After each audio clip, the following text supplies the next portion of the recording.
हरविंदर मनकर जी, जो कि दिल्ली से कार्टूनिस्ट, इलस्ट्रेटर, फिल्म डायरेक्टर हैं। आप भी हमारे मध्य पधारे हैं। आज इस परमपिता के इस पवित्र स्थान पर मेरा पहला कदम है, पहला सलाम है, पहला सजदा है, पहला प्रयत्न है। सब सोचते हैं पहले सलाम मैं क्यों करूं, सब सोचते हैं पहले सलाम मैं क्यों करूं, मैं किसी से कम हूं, मैं किसी से क्यों डरूं। दरअसल पहला सलाम ही उस पिता को मंजूर है, दूसरा तो दूसरा पहले से कोसों दूर है। जो कदम पहला उठता है उसकी तरफ जाता है, वो बाहें फैलाकर उसको अपने गले से लगाता है, क्योंकि आप उस क्रिएटर, उस रचनाकार की सबसे खूबसूरत कलाकृति जब अपने बनाने वाले की तरफ आकर्षित होती है, बढ़ती है, तो ये प्रकृति का, इस धरती का, कायनात का वो सबसे खूबसूरत क्षण होता है। मैं 14-15 साल का था जो मैंने पहला मोटू पतलू बनाया, तो वो एक पहला कदम उस ईश्वर का था जो उसने मेरी बाजू पकड़ी। फिर रास्ता कहीं नहीं रुका, फिर 800 से ऊपर ऐड फिल्में बनी, हॉलीवुड बनी, हिंदी बनी, जो भी उसने दिया, बहुत कुछ दिया। वो देता है, वो देने से कभी पीछे नहीं हटता है, वो पिता है। और पिता अपने बालक को जो देना जानता है, वो जानता भी है कि उसको क्या चाहिए। यही उसकी खासियत है, उस पिता की, उस परम पिता परमात्मा की। मगर हम अपने अहंकार, अपनी ईगो, अपनी स्वयं जो मैं है हमारे अंदर, उसके कारण हमेशा मात खा जाते हैं।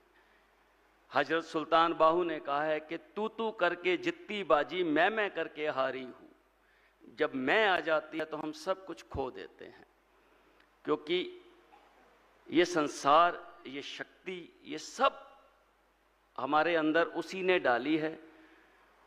जन्म से लेकर मृत्यु तक हर कदम उसी का लिखा है, उसी का किया है, उसी ने करना है, वही करता है। हम मात्र एक ऐसी कठपुतलियां हैं जो उसके इशारे पे चलती हैं। अगर उसको मान ले तो जैसे भी हालात हों, हालात के कदमों में कभी कलंदर नहीं गिरता, हालात के कदमों में कभी कलंदर नहीं गिरता, टूटे घर सितारा तो भी जमीन पे नहीं गिरता।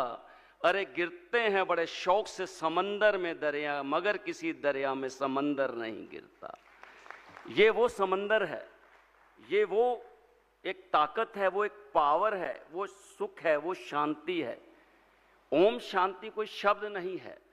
ओम शांति आपको अनुभूति देता है, महसूस कराता है कि आपके अंदर वो क्षण आ गया है जब वो पिता खुद पुकार रहा है कि आओ, आओ मेरे सामने आओ, मेरे पास आओ, मेरे गले से लग जाओ, क्योंकि तुम वो सर्वश्रेष्ठ कलाकृति हो। हमें कुछ नहीं करना, हमें उसकी आज्ञा का पालन करना है।